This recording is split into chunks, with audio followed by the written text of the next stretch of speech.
Hey guys, Black is back once again. I thought I'd go ahead and make a quick video. It's called Everybody Has Their Own Story to Tell. And isn't it true? I was on a live with one of my good YouTube buddies just now, and I made a comment during the stream. It's like, oh, anything's possible, there's just too much ignorance. And then it was like, oh, well, that's kind of a childish way to look at things. Well, yes, it is. Because the more childlike you are, the more prone you are to just be open to all experience. The more adult-like you are, the more closed off you seem to be. Not necessarily. You become a adult, you can become wiser and even more open. But at the same time, that's no excuse to say that you can't be like a child. And if you're like a child, you can be like an adult and be wiser. Because I do believe we are conscious beings brought into this hellish, controlled world that we have created for ourselves. So therefore, everybody's going to have their own story to tell, right? It's I've heard it in one of the, I've heard it said in many stories that you cannot leave the magic. That's one thing I heard in one particular show, if you guys know what I'm talking about. And it's a good saying. And the fact is that people think that they're trying to fix it so that I really don't quite know what goes through people's minds, because everybody is technically an animal. Consciousness having a human experience, not the other way around.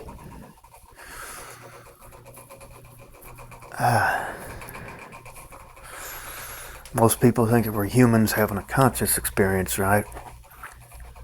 That's not logical. That doesn't make sense. That to me, we're just born out of nothing. I saw this thing about zooming out into space.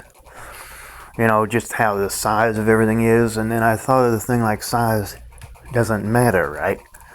Because there are things out there that are so enormous, just all these big stars and nebulas and things, compared to, it goes all the way from like a neutron all the way out to the observable universe, and just how amazingly big everything is. But then again, what if everything is just at the speed of thought consciously, and we're just in this realm to just be made out to be someone that we're not? To be one amongst many, the illusion of being one amongst many, a crazy nightmare dream that we're having. That we're, it's just the toughest thing you can do. I've always thought that the toughest thing you can do is to be an awakened being in a world that is not necessarily awakened. That's the toughest thing you can ever do as a conscious being. It's like you got to pretend that you're not awakened just so you can survive. We're going to quote unquote die anyway. Because death is just a transfer of consciousness, right?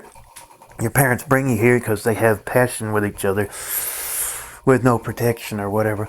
Condoms, they call them. And it's like, you're here and you got to deal with it. Just if anybody makes a choice to come here, it's either being swindled or just inhabiting a physical body. And then when you incarnate in that baby, it's like your memory of how you truly are is basically dumbed down into the mind of a human, right? And it's like this idea of dying and that being it. Well, how is it that we exist then? Oh, God created us. What if we're God and we what if we created this reality because either we're bored with our eternity as conscious beings, or we simply want to have some kind of experience beyond the perfection of spiritualism. This is the densest, toughest reality you can ever enter as a conscious being.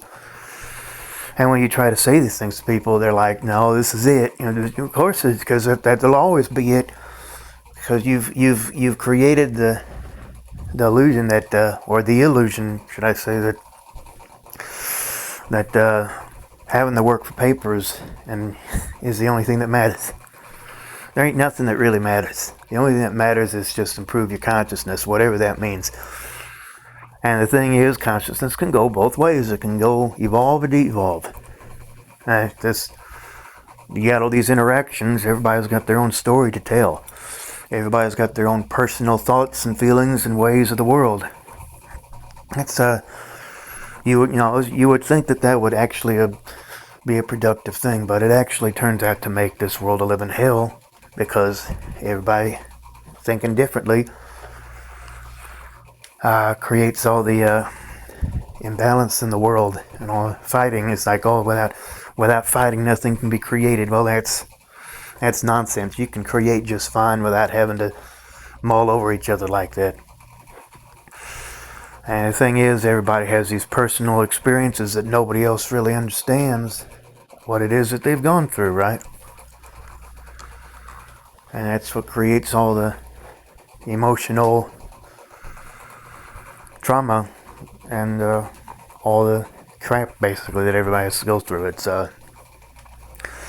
And that's just sad, because, it doesn't have to be that way. I mean, but it is, because we always have a choice. We make it that way, and we got the experiences we go through in our life is just a direct indication of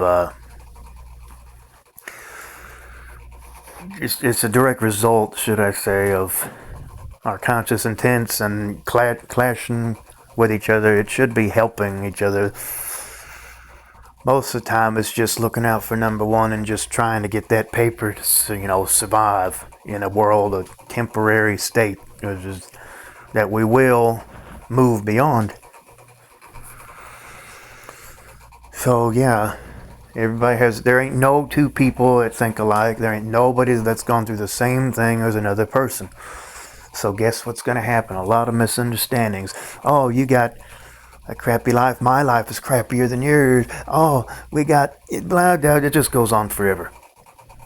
The idea is to just help each other and, well, basically leave each other the fuck alone and respect each other for who they are. It's really quite easy. But as long as there's ignorance, as long as there's people that actually take joy in causing pain and hardship, it's not worth bringing kids into. No. It's not worth living in. That will never be worth living in. That will always be a hell.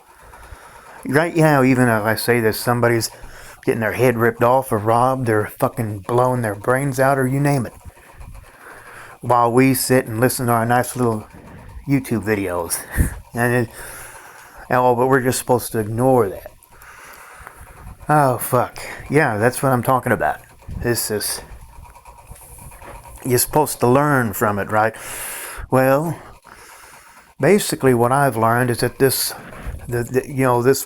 not the world, it's not life itself, it's the people in this world, not everybody, but generally fucking suck. It is ignorant sons of bitches that just love to cause and enjoy, for that matter, suffering. And then it comes down on the other people that want nothing to do with it, because everybody has to be regulated. And then nobody really knows what anybody the fuck is thinking, or if they're plotting something or whatever, man. We all gotta go into the slave heap. And everything could be so much better, but no. Because it's like we got all these assholes doing what they want. It's always the decent people who just want to be left alone and have a nice, happy life. So they get affected the most. Just don't blame yourself, right? It's not your fault that there's so much evil in the world, and it doesn't have to be there, because consciousness, like I say, it can create whatever it wants, even if it's the other way. I've heard that consciousness or spirit just likes to evolve. Eventually, it can't stay the same forever. It just gets bored, right? Maybe that's why we're here, because we're bored of being in spiritual perfection, the soul level. There's something beyond the soul. There's just infinite consciousness, going all the way back to source and just God, basically. It says we are it, it evolves. It evolves when we evolve. We're it, it is us. A lot of people hearing this would be like, no, this life is it, and you die. That's it. Well, you're welcome to believe what you want to believe, but you're going to manifest whatever you believe, so you might as well make it a good belief. That's what I say.